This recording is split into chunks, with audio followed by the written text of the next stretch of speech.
We all know that being an online coach or a consultant is a tough game online, but when it comes to YouTube ads, you can get massive ROI. And I'm gonna show you exactly how to do that.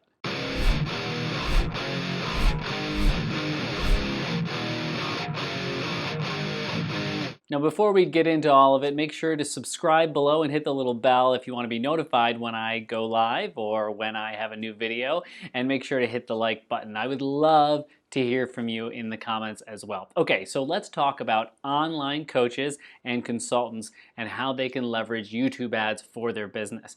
It's a very tough game. I know because I've run dozens and dozens of online coaching funnels across different platforms, Facebook, Google, YouTube, all this stuff, you name it, SEO, organic, all of it. But really, YouTube ads is the best platform that I have found. So why? Because intent is the name of the game on YouTube. It is primarily a search engine. It's the #2 search engine in the world. So people are already coming there looking to solve very specific problems, and very often those problems are tied to some sort of emotional concern, some sort of passion that they have, or some sort of problem that they're having. But more importantly, they're coming there to learn stuff. Learn how to do something, learn how to put something new into their lives. They're trying to figure out how to do a certain skill or learn something specific to move ahead in their life, passions, careers, whatever it is. Obviously, makes it a very, very, very good fit for online coaches and consultants, right? So on Facebook, you're very often selling them all of this stuff, but on YouTube, they're coming to you. You just have to figure out how exactly to leverage that. So what I'm going to do in just a minute is take you through the entire blueprint for how YouTube ads can give great results to online coaches and consultants. Let me tell you first why it has a tendency to work so well from a psychological perspective. So people, again, are coming to learn something very often on YouTube. And you have the opportunity with keywords, placements, and sometimes with audience targeting to get in front of them in an extremely relevant way. So let's say that we're using placements. When I'm targeting placements, that means that I'm targeting very specific YouTube videos that I want to get in front of. So I can say, oh, this video is great, it has 23 million views, it's perfectly on my topic. If you make sure that it's monetized, you can say, hey, I want to get my ad in front of this video, boom. You can enter the auction on that video. Now obviously you want to have more than just one video. You want to ideally have 1,000 plus that you're targeting your ad in front of. But let's just take this specific example and expand it out and see how it can be so powerful.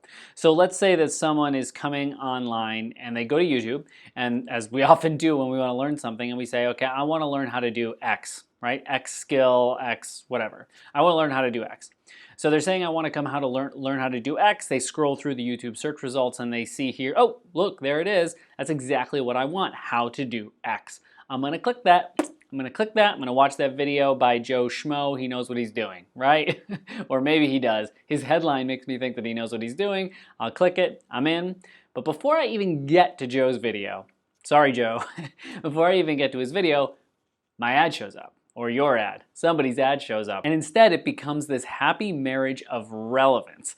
Not so happy for Joe, because we're probably not gonna end up watching Joe's video.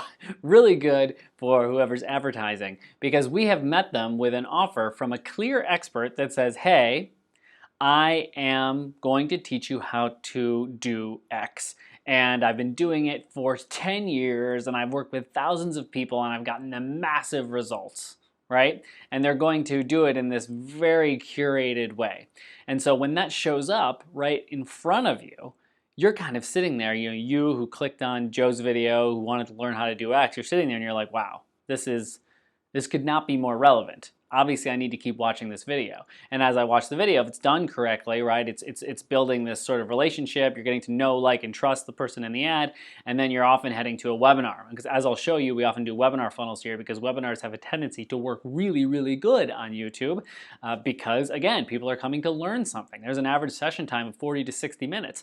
So people are, they're going to spend some time there. So why not, instead of watching a 40-minute video by somebody who has no credibility, why not go to a 40-minute video of someone who has tons of credibility and it's free. It doesn't cost anything. Free webinar, right? So you're going to go ahead, if the ad is structured in the right way, you're going to go ahead, you're going to click that ad, you're going to head to the webinar, and you're going to convert in that moment, right? And then you move those people down your funnel. So that's why it works so well. It's a marriage of relevance. And the same thing is true for keywords. I mean, if you're running keyword campaigns, very often you're looking for people that are searching for something specific. Now, a YouTube keyword is different than a Google search term. It's broader and it doesn't always reflect accurately exactly what people are typing in the search bar. But at the same time, it still shows an extremely high level of intent and relevance. And that's what YouTube is all about, intent and relevance. So you meet them with your ad with intent and relevance, and you're going to win in that moment. Okay, so let's pop over my shoulder, and I'm going to diagram this out for you. I want to show you what this ad campaign for coaches looks like so you can do it yourself. Come on. Okay, so let's go over this funnel. I know it looks probably a little bit complicated. Don't be intimidated. Coaching funnels do have a tendency to be a bit complicated, but I'm going to walk you through this whole thing so that you can replicate it for yourself if you wanted to, specific to how you would run it through YouTube advertising, with YouTube advertising at the top of your funnel or to your cold audience, the audience that does not know you at all. Okay, so we start with this YouTube ad. Simple, right? We start with this YouTube ad, and this is to cold audience, you're testing, and I'll put the link to the video where I go through my testing format below. Placements, keywords, and audiences. So you want to be testing these things against each other and see where the biggest opportunities are for conversions. A conversion in this case is a webinar registration. So we're testing placements, keywords, and audiences in this YouTube ad. Okay, this is all one master funnel step. And so what we're doing here is we're taking people to an opt-in page to register for a webinar. Webinars work extremely well. I've talked about this already. Webinars are great because people are already in the mood to mood and mode to learn something. So they come to YouTube for 40 to 60 minutes a session to learn something very often. And so it's very normal for them to say, oh, I can learn from an expert for free. Great, I'll opt into this webinar. So you meet them with relevance, have that great marriage, which you're testing through placements, keywords, and audiences. You've got that great ad creative that immediately calls out the avatar and talks about the pain point, right? It hooks people in, and then it draws empathy, right? And then you send them to this opt-in page. This is their call to action, right? Is to go to the webinar. Now, here's a huge difference between, let's say, if you're doing Facebook advertising and YouTube advertising. It's very different about how you structure the opt-in page. The opt-in page for YouTube ads tends to be quite simple. Or let me put it another way. It's better if it's simpler. We see very simple opt-in pages, as you see here, outperform more complicated opt-in pages with testimonials and about me and like, here are all my accolades and here are all the things you're going to get in this webinar, et cetera, et cetera, et cetera. This is not to say that that might not work on some other platforms, but for YouTube advertising, these are often 90-second long ads, and you're already doing a little bit of teaching inside this ad. The ad itself is its own piece of valuable content. So they're so warmed up when they click. Sometimes I'll see as much as 50% opt-in rates for people that go to that page because they're so warmed up. As soon as they click, they already have basically bought in. You don't have to do any more convincing. And in fact, if you do, you could get yourself into trouble. So we don't want to actually go down that road. So that's why we see very simple opt-in pages work best. Less friction works better. Okay, so then we send them to a thank you for registering page. So once they register, if they go to this thank you page, this is where you want to put your conversion event for YouTube ads. And we'll have another video that we'll make soon, which will show you how to set up conversion events for your YouTube ads. Maybe we've already made it if you're watching this in the future. If so, there's probably a link somewhere. This is where you'll put that event, because this is what you're going to be optimizing for eventually once you get enough in. You'll be starting with a CPV campaign with your YouTube ads, and you'll be eventually moving it to a CPA campaign, and your target CPA will be bidding on webinar registrations.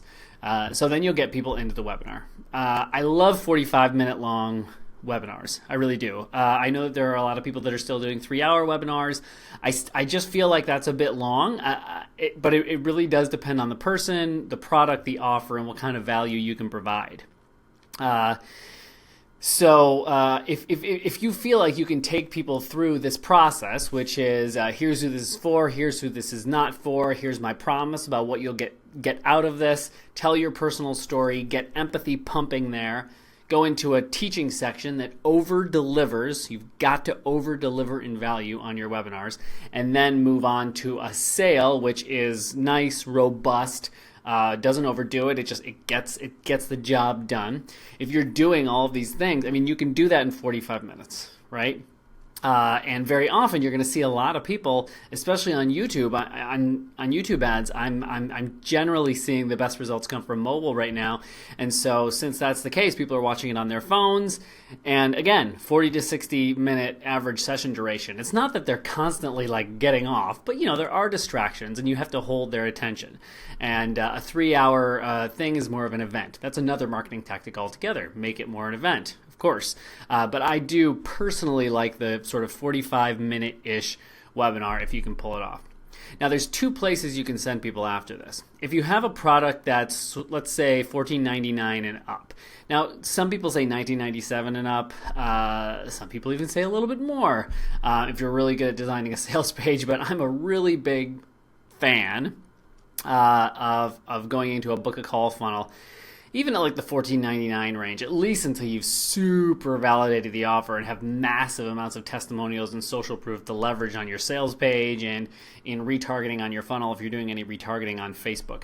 So with $14.99 and up, I like to recommend to actually take people through a funnel that gets them to book a sales call with you, with a business developer, whoever it is. So you take them first to a form, and that form would be basically applying to work with you, right? And it would qualify them as someone who is even worth having a sales call with, based on the available income that they have to even purchase your product. Because we're framing this as a strategy call very often in the webinar. We're saying, hey, you want to have a free strategy call, which is basically a sort of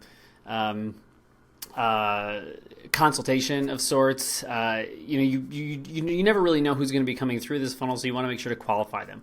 I love putting the form first. Sometimes this discourages coaches because they won't get as many calls coming in at first, and they're like sort of like, oh, when is this going to happen? But that impatience is not good at all for digital marketing. You need to be patient and let the algorithms and optimizations work their way through this, right?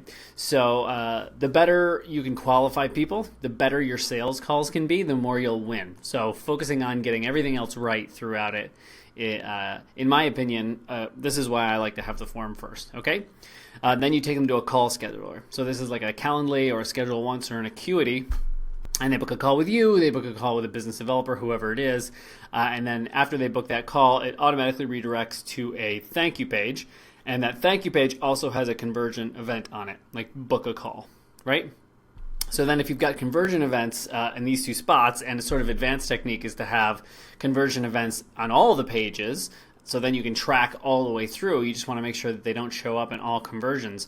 But your major conversions that you may eventually leverage the machine learning for of Google will be thank you for registering, that conversion event, and the thank you page, that conversion event. Okay, hopefully that makes sense. If it doesn't make sense, or if there's something you're not sure about, or you like to do it a slightly different way, I'd love to hear it in the comments. Or if you have any questions, drop something in the comments, and I'll make sure to respond to you and see how I can help. Okay, so on the other side of things, if you have a slightly cheaper product, you can get away often with sending people to a sales page. Now, let me be clear, the more expensive the product, the harder it is to sell with just a sales page. It's very difficult to sell, especially if you have no warm audience, no brand, you're completely new, the offer's new, you're new as a coach, or you're new online as a coach, you don't already have a tribe. It can be very, very difficult to sell with just a sales page. I'm just going to be completely blunt about that, which is why I highly recommend that if you really don't want to do a sales call funnel where you're having people book a call, if you really don't want to do that, then you want to focus a lot of your advertising efforts at the beginning of your sort of coaching career to email list building, messenger bot building, Facebook group building, and just getting that warm audience in there that already knows, likes, and trusts you, and you're not going to have to do such a lift on the landing page. Obviously, you've got the webinar as well, and if you're just crushing it on the webinar, it gets even better, right? But certainly, if you're not using, I hear this from a lot of coaches in Facebook groups. They're not even using a webinar; they're just sending people to a sales page and hoping and praying. That doesn't work. It just does not work. If people don't know you at all, and you even haven't even gotten the chance to sell them outside of text on a page, copywriting can be powerful, but it really needs to work in tandem, especially with online coaches who are trying to leverage a personal brand, You know, why would I hire you as a coach? I want to see you on video. You need to do something for me on video. That's how you build this know, like, and trust, right? Now, luckily, it's one of the other reasons why YouTube ads convert so well. We're also doing that in the YouTube ads. We have that other layer of qualification in the YouTube ad where we're actually building more value and more awareness of us, and they're liking and they're knowing, liking, and trusting us more. So that's really great. Okay, so I take them to a sales page, then a checkout page, and then they buy it, they put in their credit card, and they get sent to a thank you page. Once they buy it, we have a conversion event on that thank you page, right? And we track those things, right? And so that's a sale. So you want to assign when you're setting up that when you're setting that up in Google Tag Manager or just in the conversion event in Google Ads Manager, you want to make sure you assign the dollar value to that so you can track ROAS, return on ad spend. So hopefully this makes sense. This is generally how I structure these coaching funnels through YouTube ads. So it's a YouTube ad that builds value, know, like, and trust, getting those pain points out there, right? And I'll take you through my hero system for creating this type stuff in another video. I'll put a link in the description for this. Testing placements, keywords, and audiences. Again, I'll put a link to my testing video down there. And now a simple opt-in page. Oh, and I completely forgot to talk about the plan. So it needs to have a plan, right? This headline on this very simple opt-in page and what you tease in the YouTube ad has got to be a plan of action, something specific. People need something specific to hold on to, right? There are things that we want to achieve in life, and it's one thing to get advice like, oh yeah, do this, or think about this, or consider this, but it's another thing to say, hey, you want to get to X? I got to X by doing these 3 things in this sequence. And if you do these 3 things, you can get to X too. Specific, powerful, tangible, right? It's very, very important to have a plan. And this plan comes out in the ad. This plan comes out in the headline, which should be very specific and be a nice clicky headline that has a lot of click expectation, meaning you know exactly what you're going to get on the other side of this click. You know exactly what you're going to, what your desired results are and what you've been promised when you click into this webinar. And then, of course, the webinar has to deliver on it, but it needs to be very specific. This is what you're going to get out of this webinar, and it should be irresistible. It should be absolutely irresistible, right? And so you've done this in your YouTube ad, and you've done this with your headline, right? And then in the webinar, you need to deliver on that with a very specific plan of action. Hopefully that makes sense. So YouTube ad, very simple opt-in page with a plan, right? Take them to the thank you page, then they get into the webinar. You can use an evergreen webinar. I mean, I've even used Vimeo videos on pages before, but I would highly recommend something like EverWebinar so you can dig deeper on stats. And for the direct sales page, if it's a little bit of a less expensive product, you can go sales to checkout to thank you page. And on the other side of things, form to call scheduler to thank you page to get them to book a sales call so that you can once again have another way to sell them this product by actually connecting with them human to human. So hopefully this makes sense. If there's anything that you need to get clarification on, please drop it in the comments, and I will 100%, I respond to every single comment in the comment section of any of my videos. So please make sure to drop a comment there, and I will make sure to respond and help you out with any questions you have. So that's all there is to it. I hope that you got value out of this and saw exactly how you can run your own coaching funnels online. Pretty simple when you think about it. At the end of the day, people are coming to YouTube to learn something. You are giving them an opportunity in a very relevant moment. If you do your targeting correctly, which I just showed you how to do, you're getting an opportunity in that moment to meet them with the perfect offer at the perfect time in their lives. That one split second right there, it could not be a better opportunity. So please feel free, use this. Let me know in the comments how it's going for you. Have you tried this before? Let me know. Have you ever tried running an online coaching funnel on YouTube ads? Or have you tried it on Facebook? What's the big struggle that you've seen? I'd love to just chat with you in the comments and just see if I can help with any questions you have along those lines. Please make sure, if you got value from this video, to like it and subscribe to the channel and hit the bell if you want to get notified. And I cannot wait to talk to you again. Have an awesome day.